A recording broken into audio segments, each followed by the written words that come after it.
Feeling lost is universal.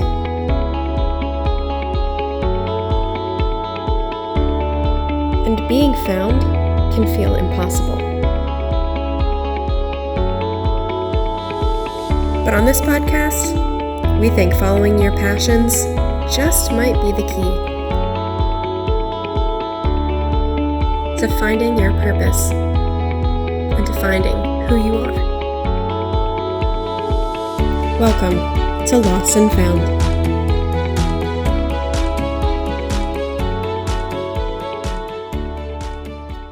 Alrighty, and welcome everybody to Lost and Found. It's a new podcast about kind of, following and finding your passions. And we talk to people who are, professionals in different fields who have, pretty much followed their passions. And one of them is with me today, Amy Wagenfeld. Thank you so much for joining me. Oh, thank you so much for inviting me, Justine. I'm really delighted to be here. So I figured we'd start off with just, a quick introduction. So of course, I know you from the class that I took with you online with New York Botanical Garden, where you taught about, the introduction to therapeutic horticulture. But I was wondering if you could kind of give yourself a bit of an introduction to, basically what it is that you do and all that kind of stuff. Sounds good. So first I'll start by saying that I'm an occupational therapist and professionally that's what I identify as. But I use my skills as an occupational therapist, I think in a very, very unique way because I'm particularly interested in therapeutic garden design or design of outdoor spaces that helps people to experience health and well-being. And I engage in that capacity in a couple of ways. One way is that I am really honored and privileged to teach in the landscape architecture department at the University of Washington. And I think that the perspective that I share with students and faculty is unique, and I think it's really very affirming and adds an extra layer of of knowledge, certainly for our students as well as for our fellow faculty members. And that's one thing I do. I also have a therapeutic garden design consulting organization called, maybe somewhat unimaginatively, Amy Wagenfeld Design. And I work with various design firms across the country to support their projects. And my role is always to come in as the therapeutic design consultant. And I also write. And my whole life really does, really very happily and much in a fulfilling way, revolve around nature and health. Mm-hmm. Mm-hmm. So if you don't mind, could you maybe kind of lead us on a bit of a journey about how you came to discover these interests that you have? If it was maybe something that, from your earliest memories, you just were always interested in helping people and in nature, or if it's something you found along the way. Sure. I think that probably my very earliest memories of a connection with nature came when I was about 5 years old. And at that time, my family, we had just moved from New York to, at the time, rural Southwest Michigan.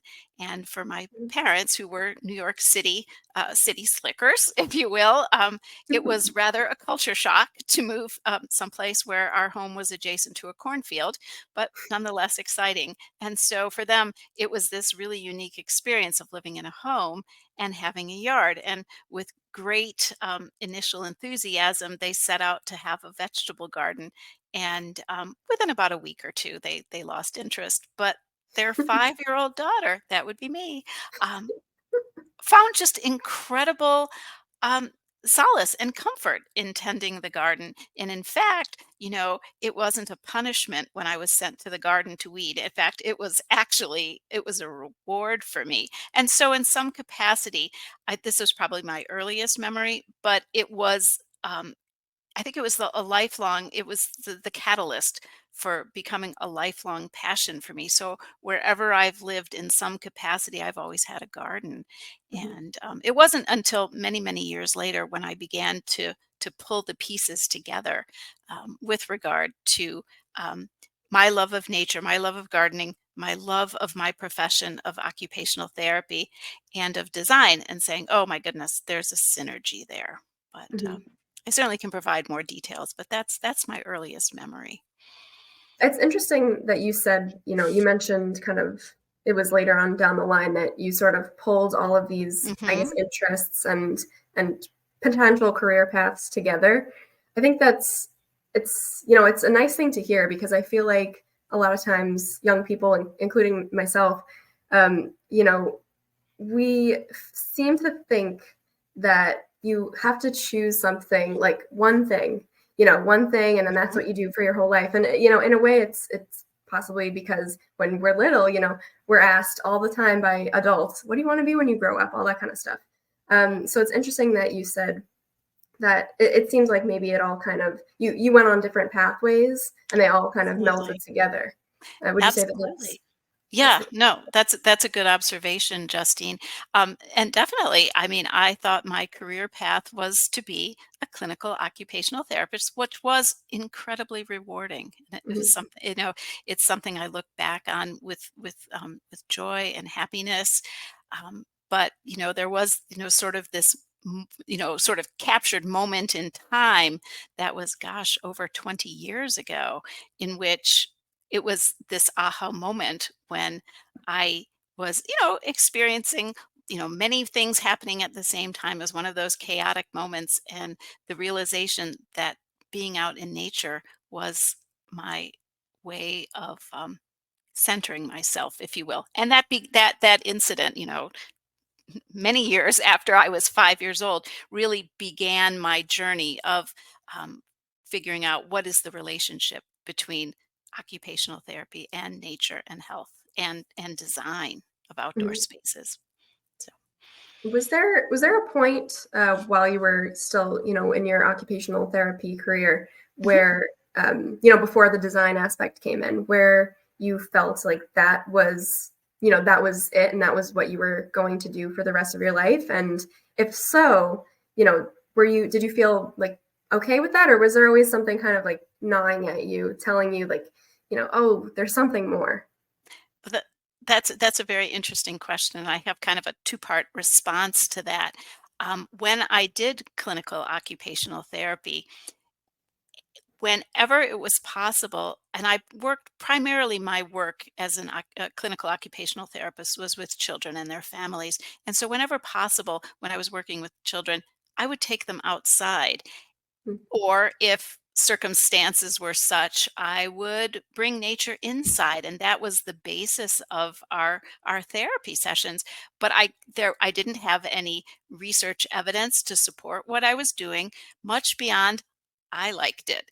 And I've Mhm. certainly found that for the most part, the children did as well. So, using nature as a therapeutic intervention was, kind of happened, much earlier than my love of design. But I've always been fascinated with design, and gardens and garden design.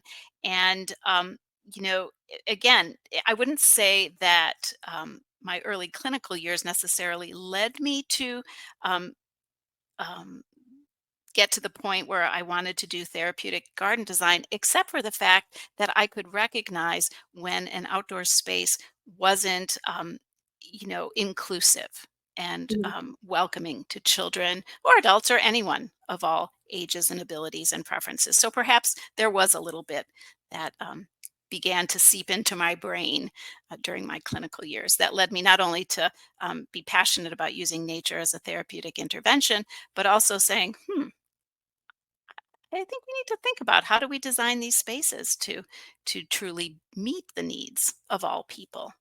Mhm. So we're talking about passions and Hmm. being passionate about what you do and stuff. Would you say that this, what you're doing right now, kind of blending all of these interests together, would you say that not only, of course, you're passionate about it, but would you say that this feels to you like your purpose? Because I think a lot of times we're also trying to find that, what, like, why am I here? All that kind of stuff. And, I wonder if they're kind of, intertwined with one another, passion and purpose, in a way that can't necessarily be divided, or if you can pursue something that you're passionate about without necessarily feeling like it's your purpose, if that makes sense. It does make sense. And, I think that, yes, nature is my passion. And I would say within the past, 5 or 7 years, that's just an estimate, that I have recognized this is my purpose. And I feel really, really fortunate that I have been able to take my passion and, kind of um, m- what, move it along to uh, translate it into purpose. And I do feel like Mhm. it's my purpose to promote as much as possible equitable access to nature and Mhm. occupational therapy's voice in helping to create outdoor environments that support people to be able to do what they want and need to do. So, yeah, I think I think that my passion has led to my recognition that it is my purpose. Mhm. And I feel very fortunate to have kind of made that realization in my life. Mhm. Yeah, I think a lot of people definitely, you know, try to find that, even if it's not, you have I feel like different classes of people, I guess, where there's one group who, um, they feel like their purpose is not work. They're completely separating it from their like personal life. So maybe for somebody, a lot of times you hear people saying that being a parent is their purpose, Hmm. not necessarily like an official job. Of course, being a parent is a full-time job, but not necessarily getting paid for something like that, right? So I'm wondering, there are a lot of people who find difficulty in pursuing something that, um, maybe is job related, that they would call their passion, um, for different reasons. Do you think this is I guess, what are your thoughts? What are your thoughts on people who, might have in the back of their head this desire to pursue something that they feel passionate about, but maybe the voices in their head are also telling them like, stop, no. Hmm, that's an interesting question. I think that everybody comes to their place, if you will, in different ways and at different times. And I think that that has to be respected. And I think that, when you have this germ of an idea or the seed of an idea, and, you think, well, can I grow this passion into something? I think it's a process. And I think it's a process of um, kind of looking into yourself and saying, this is my meaning and this is Mhm. my purpose, and it's really important to pursue. But I also recognize that it's really hard to get out of your head at times and to say, to stop the nays and the self doubts. It's very hard, Yeah. and it takes a while, and it's a process. Of course, this process for you was, it was not immediate and stuff. No. And again, that kind of seems to be the way that things do go. But it's not necessarily the way that people want things to go. People do kind of want things to happen, immediately, especially nowadays, with you know social media and the internet and all that stuff. And you could pick up your cell phone and immediately, anything that you want to is basically like, at your fingertips. But it seems like, following a path, and maybe it's a career path, doesn't necessarily go that way, but a lot of people do kind of want it to go that way, and for it to be easy, right? So I'm wondering, for those people out there who are hoping that, maybe it would be easy and there's no obstacles, um, what would you say that, your obstacles were in this process, that could kind of help people realize, hey, it's okay if you hit obstacles. It's okay if you hit roadblocks, but you got to keep going on. It's not a sign that's telling you to stop. Oh, that that's a great question. And did I hit roadblocks when I began to say, wait a second, I really want to connect the dots and get involved in therapeutic garden design? Absolutely. I had so many roadblocks because this was a concept that had never been explored before. This looking at the relationship between occupational therapy and therapeutic garden design. There are occupational therapists who have, a long-standing and really robust history of collaborating, say, with contractors or even architects to create, inclusive or universally accessible indoor spaces. But looking at the outdoor environment was very unique. And so, Mhm. many roadblocks. And were there times when I thought, oh my gosh, I can't keep hitting my head against the wall or having doors slammed in my face, but I'm just not going to stop because Mhm. I believe in what I'm trying to promote. And so, Mhm. yeah, I mean, it's hard. I think it takes a lot of resilience. I think it takes a lot of like grit to say, oh yeah, I have to just, I can't give up because I think this is Mhm. meaningful. Because I think, or maybe that's just me, being very, very stubborn, but because I know that there's something there. And I Mhm. think that, I feel very fortunate that I feel like the bridge is being built, and there are so many um, opportunities now. Mhm. So I feel really excited about that. So you mean opportunities as in like in this field now it's I you mean it's think so. growing? I think that there is now a much greater awareness within the landscape architecture community of the role of occupational therapy in Mhm. in design, particularly of therapeutic outdoor environments. And yeah, I feel like that's wonderful because in my mind, we're far better as a team than Mhm. working in silos. Mhm. So actually, if you don't mind, would you be interested in sharing any past projects that you've worked on? I know in Sure. the class I took with you, you mentioned one that was within a prison, and that always stayed with me Mhm. as being like very very interesting and very wholesome. So I was wondering if you could chat a bit about any of those projects. Oh, sure, sure. I'd be happy to. Um, I was very fortunate to spend many very, very satisfying years on a research team that comprised a professor of landscape architecture, a professor of criminal justice, and me, a professor at the time of occupational therapy. Um, and we worked with the landscape architecture professor, my colleague in criminal justice, and myself to advise on designing outdoor spaces at a women's prison in the Midwest, and also to once the spaces were completed to evaluate them through research to better understand how are these spaces impacting the individuals who are incarcerated. And then in our last project, it was to evaluate the impact of a visiting garden at the prison. So this was an expansion beyond the incarcerated individuals, but also looking at the family members who came to visit and how did this garden impact the quality of their visits. And I have to say that was incredibly meaningful because we found that, oh my goodness, having this beautiful outdoor park space, outside park space, behind the walls of the prison, Mhm. really it made children want to come and visit their moms or their grandmothers or their aunties and such. And Wow.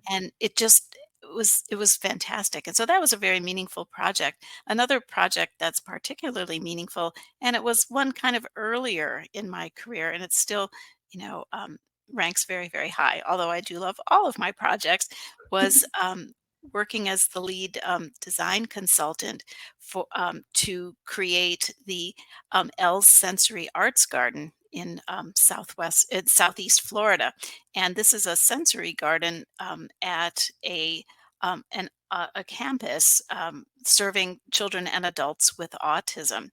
Mhm. And this garden has really served as sort of a gold standard for what a sensory garden could look like. Um, uh, in Nice. terms of meeting the needs of people with autism. And so those are just a couple of projects. I've had the good, just, the incredible fortune of working on projects of inclusive play space projects, um, working on actually one project that's nearly done is a therapeutic recreation center project in Washington, D.C. And that's Wow. been a joy of a project because this is, and I've had the real privilege to be not only involved in landscape but also interior architecture as well. And so this is a facility that serves children and adults with intellectual and developmental disabilities, as well as there's an on-site senior center. So that's been just an amazing project to be part of and to just move forward. Mhm. So that's just a few of my projects. Awesome. So that also kind of makes me wonder because you mentioned, working with, of course, working with different people, different colleagues and stuff, who, of course, share the same goals and interests. Mhm. But it makes me kind of think of the opposite. If there's anybody who, or I guess anybody, anything in your life on this path that you've been taking who kind of told you, yeah, you're sure you want to do this? You don't want to go down another pathway, maybe that, has already been paved. I'm wondering if there were any examples of that kind of energy, because I think a lot of people do sort of have that happen in their lives. Like they might have an interest and they might mention it to a close friend or a family member who, of course, most likely has their best interests at heart. But they might tell them like, you know, let's stick with something. Let's take the road that is more traveled, not Mhm. the road less traveled. Sure, So I'm wondering sure. if you've had anything like that happen. Hmm. I wouldn't say that anyone tried to dissuade me per se. Mhm. Um, I'm trying to think about this a little bit. Um, I think that there was skepticism, Mhm. not only from the design community initially, but also from my community as occupational therapists. It was an idea that hadn't been explored yet, Yeah. and really was there any potential in it? And while I would say that perhaps nobody said to me, "Why are you doing this? Why are you doing this?" Just go back to doing, clinical work, which was Mhm. was very satisfying for me. Um, I just think that there was just this sort of cloud of we don't understand. We don't understand. And, Yeah. as I said before, Justine, I think I'm stubborn. And I was like, no, no, I'm gonna just keep pushing forward. Mhm. Yeah, it's interesting you say that, because so you say that you kept moving forward because you were stubborn. Mhm. Another person I spoke to said that they kept moving forward because they're an optimist. In a way, Yeah. those are basically almost the same thing in this Hmm. regard. So, your stubbornness might have been your, positive mindset of what you can accomplish, and what that, if you do accomplish this, what it can mean to other people. So in a way, they're kind of almost, very similar. Yeah. Um, Yeah, so actually, could I yeah, amend the stubborn a little sure, bit by sure. saying that I think that, or perhaps my stubbornness is rooted in conviction, and Mhm. conviction in a very positive way, that I Yeah. think that, you know, in this situation, my idea, it was sound, and that Mhm. there was a reason, Yeah. um, that, I needed to continue to pursue avenues to look for collaborations and, interest in connecting. And yeah, so Mhm. we'll call it stubborn conviction in a positive way. Yes, yes, yes. I'm wondering if you have any, I guess, advice on how to maybe grow that in within yourself, or like foster that, because again, I think a lot of people do struggle with having um, you know conviction in their own ideas, or like being, you know or believing in themselves, I suppose. So I'm wondering, how do you get to that point? Is it just some people are born with it, some people are not, or is it something you think that you could, work towards? I think it's probably something, and maybe it's a little bit of nature. It's who you are. It's and it's a little bit of nurture. Do you have outside influences or who are helping you? So I do think it's both, and I think that and this is something that I probably would have really benefited from. In the beginning, was having a community Mm, of people who had similar interests or passions. So while I did have my community of occupational therapists who tended to work more on the inside, if you will, inside of inside environments or interior environments, and they were wonderful and they were very very supportive. But kind of having my an outside community probably would have been a little bit helpful and would have helped me to um, at times of uncertainty to feel that it's okay, keep going, keep mhm, going, keep going. yeah. Do you feel like you had anyone, maybe not necessarily professionally, but was there anyone in your life at all who did kind of tell you to keep going, or was that kind of all within yourself? Oh, I absolutely did have someone who who was probably my within the world of landscape architecture connections. Um, Probably my very first really, really deepest connection was a colleague of mine, and we actually went on and wrote a book together. Um, and I'm going to say his name because he's Yeah, such yeah. a meaningful and important part of my life. It's Professor Daniel Winterbottom, who teaches in the landscape architecture department at University of Washington. And Daniel was, I had for many years, as I was beginning to be very interested in um, nature and health and therapeutic garden design, I began to learn about who are the landscape architects who are the leaders in this. And I learned, very early on, learned about Daniel's work, read of some of the work he had published, seen images of his designs. And Mhm, so I early on, reached out to him. And he was um, he was really interested. He was really interested in who are you? What is occupational therapy? And was very open-minded about, yeah, I want to know more about what you do. And I felt really privileged because he invited me to come and participate in a design build studio class. Gosh, well over 10 years ago at the University of Washington, and to kind of knit into the class. This was my, kind of first experience, with working, in a therapeutic design capacity, mhm, and it was fantastic. And I felt like in many ways, I really credit Daniel for mhm, where I am today. And then, several years later, we did go on and write a book, Therapeutic Gardens, Design for Healing Spaces, that was published by Timber Press. And it was a book that, in a very gentle way, really validate or exemplified why a collaborative design process is so important. So, mhm. yeah. So, kudos Yes. and my deepest gratitude to Daniel. Mhm.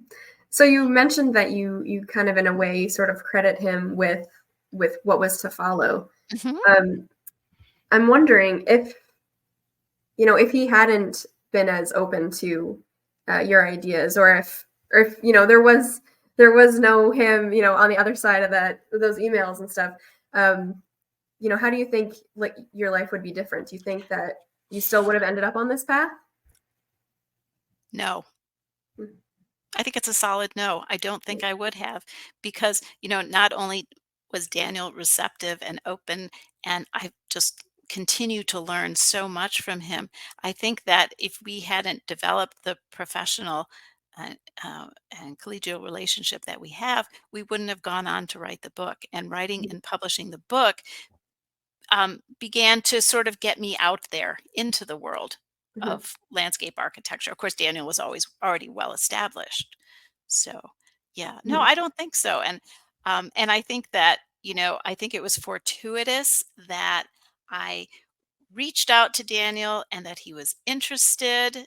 in just learning more about, what it is, what is occupational therapy, and what could we possibly help to contribute to the design process. So yeah, and I think that it's sort of, in some ways, it was a really lucky connection, but I'd done my homework. Who's Yeah. out there, who's doing the work, and how can I reach out to people, who are the greats in Mhm. therapeutic garden design. And that's led to many other just wonderful, wonderful close connections with others Mhm. in the landscape architecture community. So, Yeah, I think it's important that you said, because you mentioned it was fortuitous and everything, but I think it's very important that you also mentioned all the hard work that, you put into it before that connection actually got to be, absolutely. created. I think a lot of times people hope maybe that you don't really have to put that much work into it, that maybe it'll just fall in your lap if it's meant to be. Um, so I was wondering if you could speak on maybe dispelling that notion and how much hard work on your part really does have to be put in to actually make anything happen. I agree. I agree. I have put my heart, my soul, so much energy into, getting to where I am today, and it doesn't just happen by Mhm. wishing it. Yeah. It does involve a tremendous amount of work. It involves doing a lot of research. It involves a lot of really authentic reach out to those, no matter what area of interest you have, reaching out to the experts and doing so in a way that's very, it's professionally deferential. It's not defensive. It's not saying, me saying, I'm an occupational therapist. Why don't you have to work with me? Like, well, that's not a very effective way to go about establishing relationships. But yeah, it is. It does involve a lot of work, and it involves persistence, Mhm. and and to just, but also to truly be comfortable in who you are as a person, both personally and professionally, but also to have tremendous respect for those that you are seeking relationships with. Mhm. Mhm. So I'm wondering, it's kind of changing course a little bit here. So I'm wondering what a typical day looks like for Mhm. you, at this point. I don't think there's a typical day, Okay, that's also unfortunately. Oh, good. no, no, no. My days are so varied, because I teach, and we, don't teach year round. So that Mhm. kind of, puts my days sort of different organizational structure, if you will. But a typical day for me, because I am currently writing, and I have been writing for a long time, and Mhm. starting working on another book right now. Just we're just getting started on it. So a lot of my day is spent writing, working with my design clients on whatever projects are heating up, or working with them to write proposals for prospective projects. Another thing, of course, teaching. That's an Mhm. important part of my life.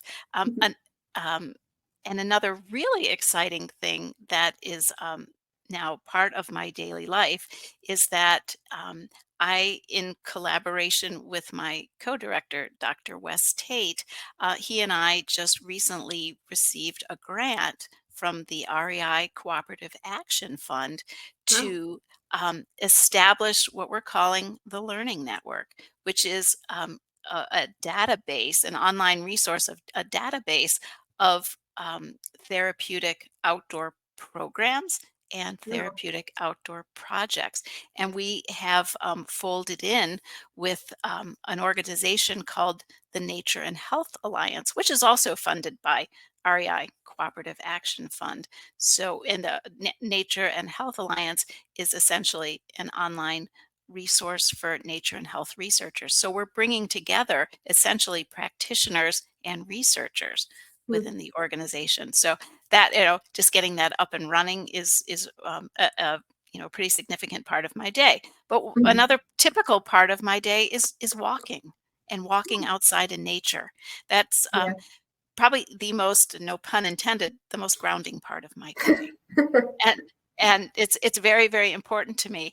Mhm. And, even when I'm feeling overwhelmed, from sitting in front of the computer and working, working, working, when I just say to myself, go outside, go take a walk, or just take, that's very, that enables me to feel restored. And, Mhm. another thing that I've taken up is sitting on my porch to work, Oh, laptop in yeah. hand. So, being able to look out at the trees in my neighborhood and Mhm. and an abundance of squirrels is also very, very relaxing. But yes, so nature does factor into my life in Mhm. a very significant way, both sort of actively, physically actively, and uh, mentally actively.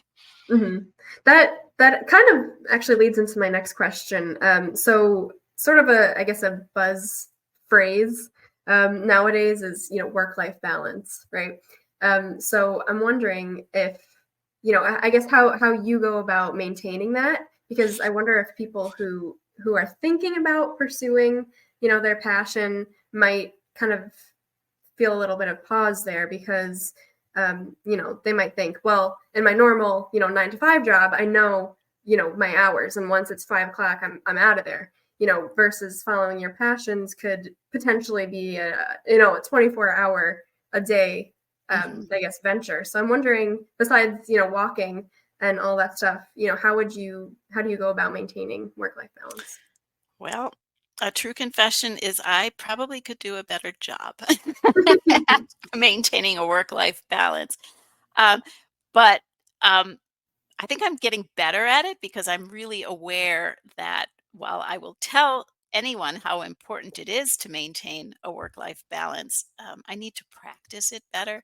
So, yeah, just giving myself permission to say, well, tomorrow is another day. I can, Mhm. what doesn't get done today, unless it's, an absolute emergency, it can wait until tomorrow. And to give myself the opportunity to excuse me, to turn off my Mhm. brain, in an intellectual capacity, and to be able to, go outside, or to cook, or to, be with family, or with friends. So, Mhm. yeah, but it is important, and I really feel that it's I'm far more restored when I give myself the opportunity to turn off. So, something I'm continuing to work on. Mhm. No, yeah, I think, even if you do have, a regular typical 9 to 5 Mhm. job, it's even with that, it's still difficult. So I'm wondering, so of course you mentioned that you do feel like this is your purpose now. Um, Yes. and I'm wondering how pursuing, these passions and realizing that it, was your purpose, how has this influenced you and maybe changed you as a person, or has it at all? I do think it has. I think that it's given me grace as a Mhm. person. I think that it's made me feel very grounded. It's made me feel um, very satisfied, and Mhm. increasingly satisfied with my um, decision to follow my heart, to follow my passion. Mhm. Um, yeah, I think it's been an extraordinary journey, and it continues to be an extraordinary journey. You Mhm. know, every day brings new and exciting opportunities. Mhm. It does seem like, people who take this route um, kind of do feel that sense of satisfaction that, I guess, maybe almost can't be found in just a typical job, possibly. Of course, I'm open to anybody who feels differently, Mhm. but it does kind of seem like that might be the case. So I'm wondering, in this process, um, of I guess, of attempting to do this before you had this success. I'm thinking back to your emails that you sent to, he was a professor, you said, the one who you Yes, who co-wrote the book with. Daniel Winterbottom. Yes, he's a Uh, professor of landscape architecture. mhm. So it makes me kind of wonder about, like, if you had any initial, like, immediate doubts as soon as you sent that email, if you were like, oh my gosh, why did I do that? If anything like that happened to you at any point in this.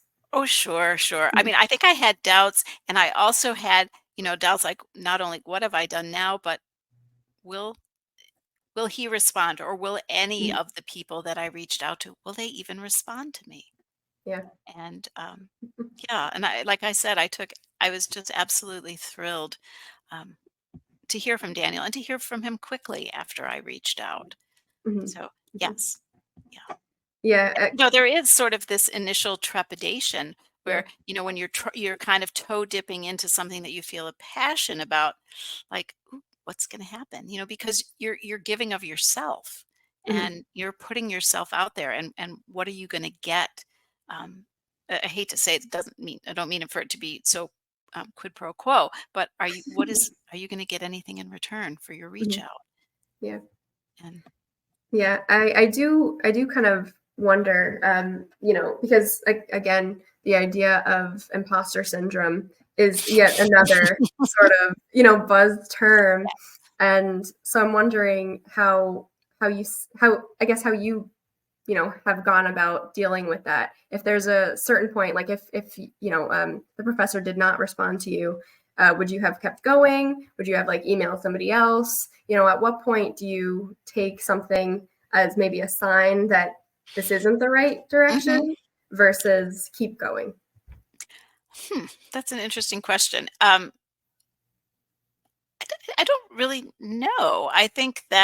Um, I think that it's important, if maybe your first reach out, this is just my advice, your first Mhm. reach out isn't, what you expected, or it's not, what you anticipated. I think that that doesn't mean that you need to stop, and that you need to Mhm. feel like, you're experiencing imposter syndrome. And that is such a buzzword. Yeah. And I think that the more that you can present yourself, in a really authentic way, as having, this is what this is my passion, but this is what I can bring to, some type of a new endeavor, whatever it may be. I Mhm. think that that helps to dispel any sense of imposter syndrome. But I think that that also comes with experience. And I'll just kind Mhm. of say, kind of on a little bit of a tangent, if you don't mind, No, go that ahead. um, by the time I started reaching out, to kind of toe dip into the world of landscape architecture and landscape design, I had, you know, over about 2 decades worth of clinical practice. And so I could come to, quote unquote, the design table with skills, clinical skills, and understanding of, in my case particularly, working with children and their Mhm. families, understanding child development and understanding disability and disabling conditions. And so that I could bring to, a design project, understanding the quote unquote population um, Mhm. for whom a particular project was intended. So I think that, imposter syndrome can be sort of dispelled when you actually have the knowledge base to Mhm. impart or to share with others. That's So, that's very. Go and ahead. I will say, I'm often asked by, you know, uh, early practice occupational therapists or occupational therapy students, have you gotten where you have gotten and such? And I want to do design work, and I think that's utterly fantastic. But I always say, get clinical skills first. Work in a clinical setting first, so that you have quote unquote street cred, that you kind of know what you're doing. Mhm. It's definitely an interesting concept, and I think that I wonder, do you think that that's applicable to nearly every I guess path that one can pursue? Because I think that that's something that someone could hear a couple of decades of experience before I actually get to do the thing I want to do. Like people could hear that and be like, Uh, maybe not. Yeah. right. And that's just me. It's just that was Mhm. the timeline in my life. And I can't Yeah. say that, there's any, specific, goalpost in terms of, how much time you have to have. But you have to have a sense of confidence, Mhm. and authentic confidence that you do know what, you know, you are, what skills you have to share. Mhm. Yeah. That's Yeah. definitely That's got to be super important. Yeah, because of course, you know, for the most part, people can't just, you know, come into the world and already, you know, have everything figured out. No, no, no. And that's part of the journey. And Mhm, I think mhm, that, sort of like the more you know, the more you have to share. mhm. So I'm wondering on this kind of track, if you have any other advice for people who might be trying to pursue their passions besides, you know, gaining confidence by, you know, increasing your skill base and Mhm. you know, keeping at it. I think that, some advice I would, share would be to listen to your passion Mm, and to not necessarily push it aside and say, well, that's, it doesn't matter, because there's a reason that there's something in your soul that's saying this is something that's meaningful to you. And mhm, I would say that, whenever it's possible, and, and maybe it's in small increments, and maybe it doesn't happen tomorrow, and maybe it doesn't happen for, a little while, but, you know, to follow your passion, because, as we talked about, I think passion can become purpose, mhm, but to listen and not to sort of not to shut down your, sort of your inner desires, but because there's a reason, yeah. and, I often say, well, I've always loved nature. I've always loved gardening, et cetera, et cetera. And I never ever imagined, honestly, 20 years ago, that I would be doing what I'm doing. Mhm, But there was this passion and there was this fire in my soul. And I kind of have let it ignite. mhm, So I'd say listen to your heart, and, take notes, have a journal. Now you can have electronic journals and, keep your thoughts there. mhm. And Um, oh, oh, go one ahead. more thing Sure, sure.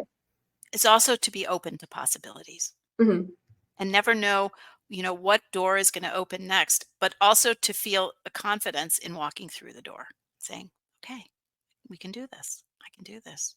Yeah, mhm. because Yeah, that's my passion is guiding me. yeah, that's another thing that my previous guest mentioned as well. You know, the importance of kind of like keeping an open mind about things. And Absolutely.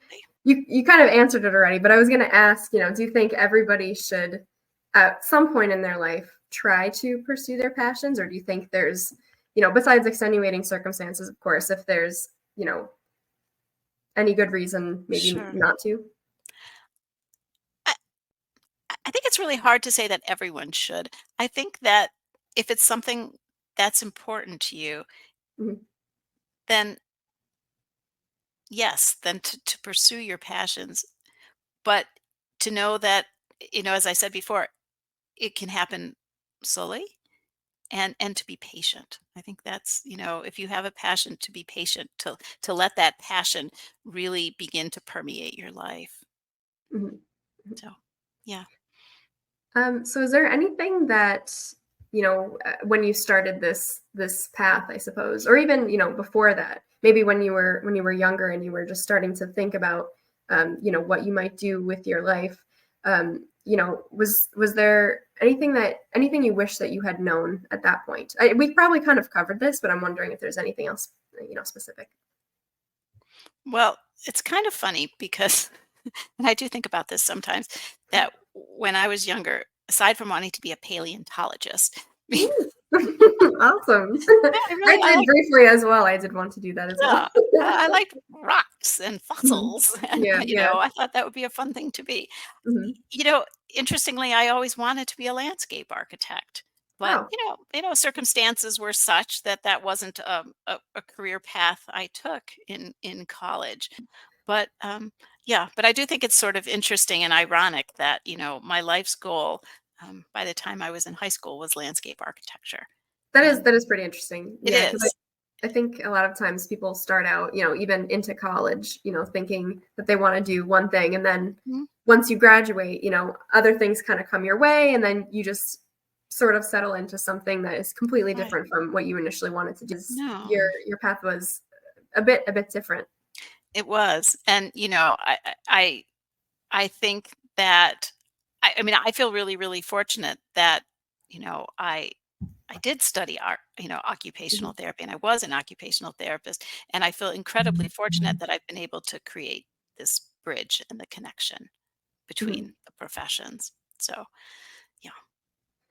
Yeah, so now I guess shifting into the future, I'm wondering if there's any, career or life goals that you have now. Like, what's the future of your path? Hmm, that's an interesting question. Well, the future of my path is to get this next book done that Yeah. we're working on. I'm very excited about that.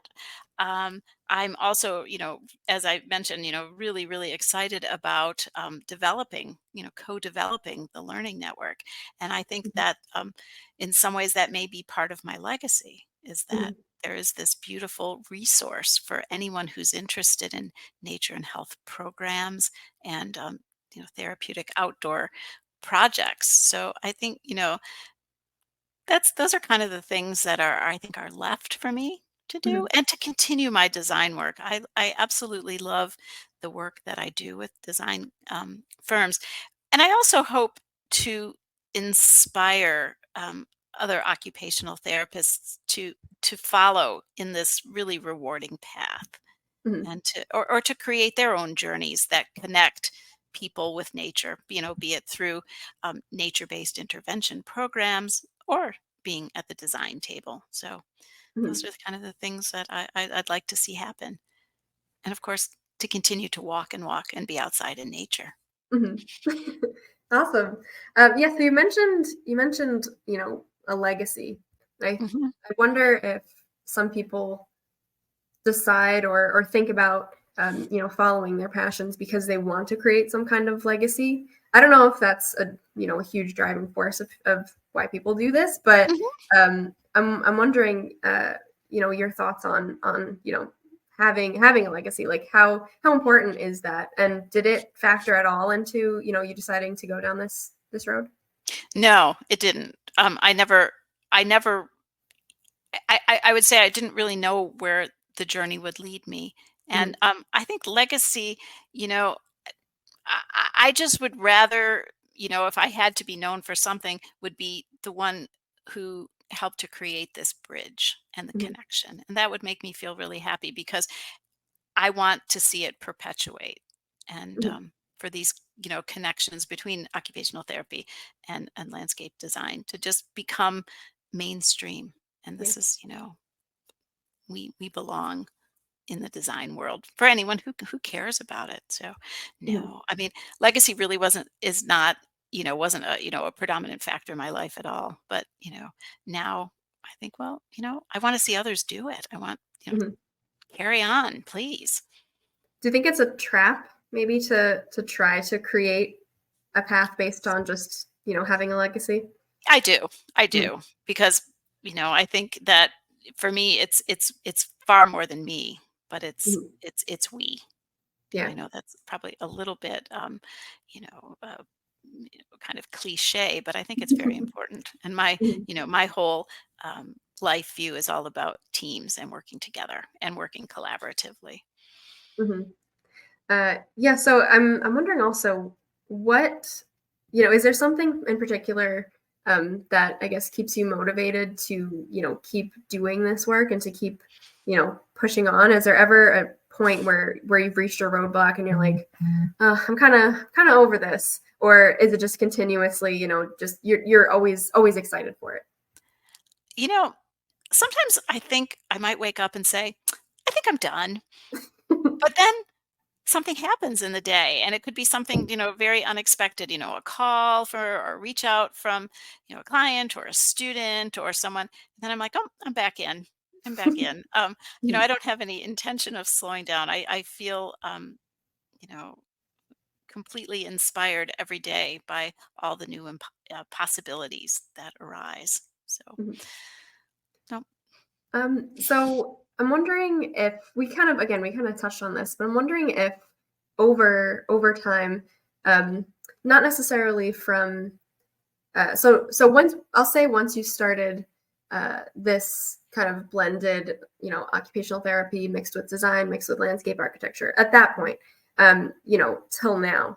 Has your perception of this passion changed at all, or is it kind of has it kind of just stayed the same? I think that sort of my passion, my impression has changed. I think that as I grow increasingly confident Mhm, in what I, as me, as a as a, a design consultant, as well as backed, of course, by my profession, as I begin to feel more confident about the value of what I had originally conceptualized, and to realize that it really does make sense. mhm, I think that that's really helped me to kind of propel forward, yeah. if you will.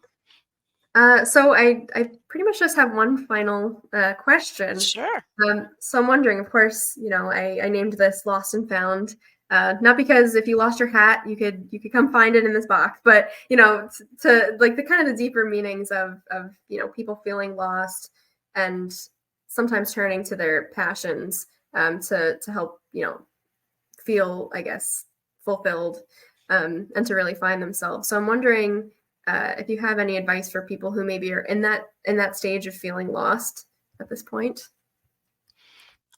I think that sometimes being feeling lost has the capacity to, if you are open to possibilities, um, within feeling lost, you might find an aha moment.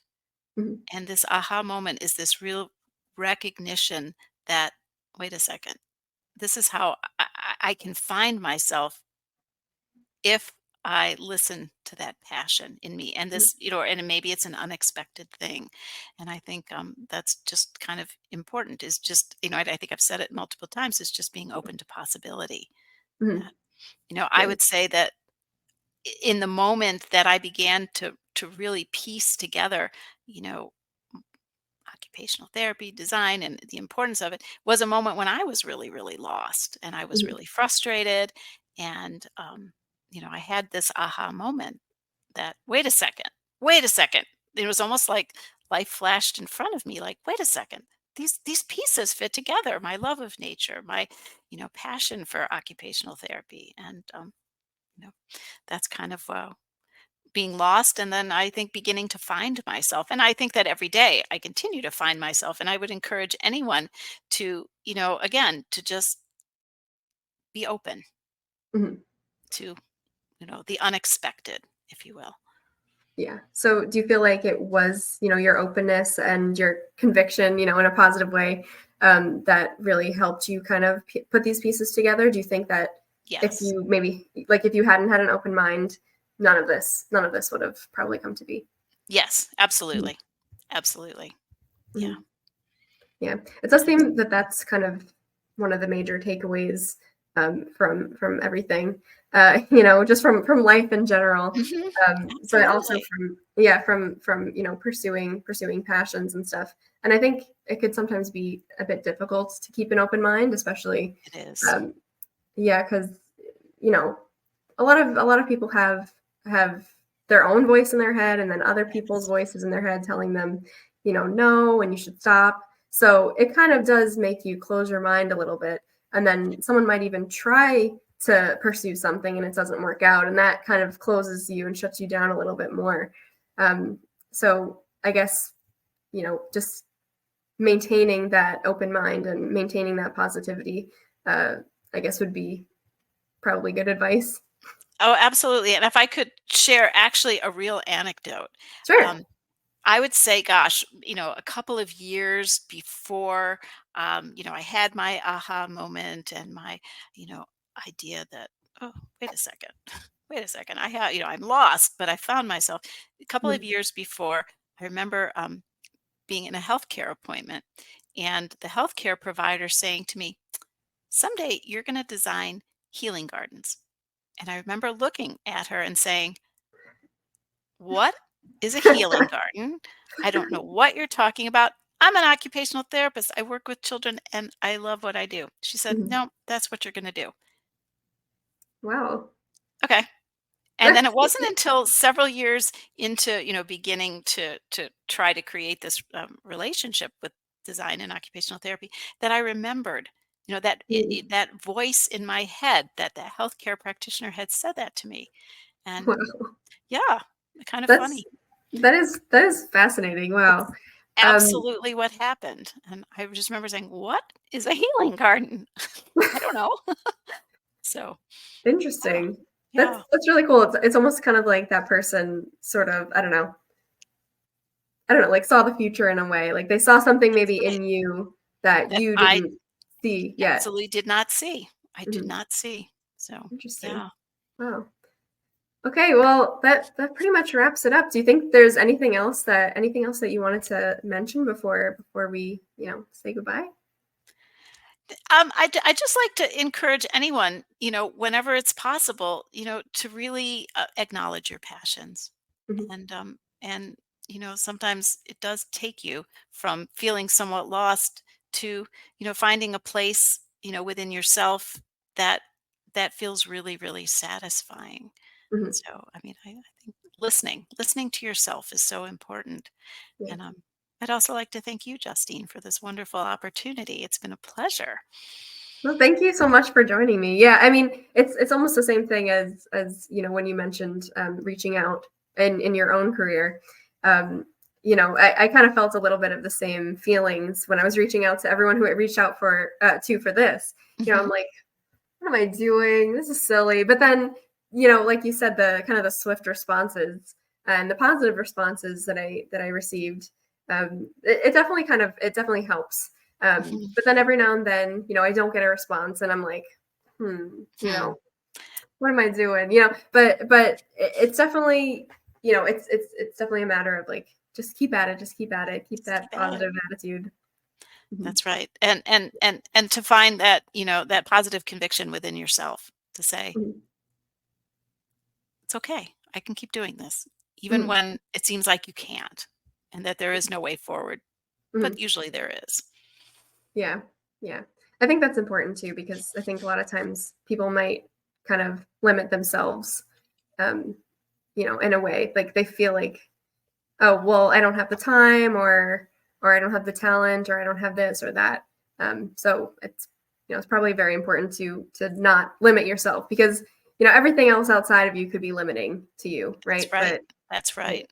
it's probably the most important thing to not limit yourself too because you're fighting for what you want. That's perfectly said. Absolutely. Mhm. Okay, well, thank you so much, Amy. Well, thank This you this again, wraps it up. Justine. Thank you. Okay, have a good night. Thanks for joining me. Thank you again.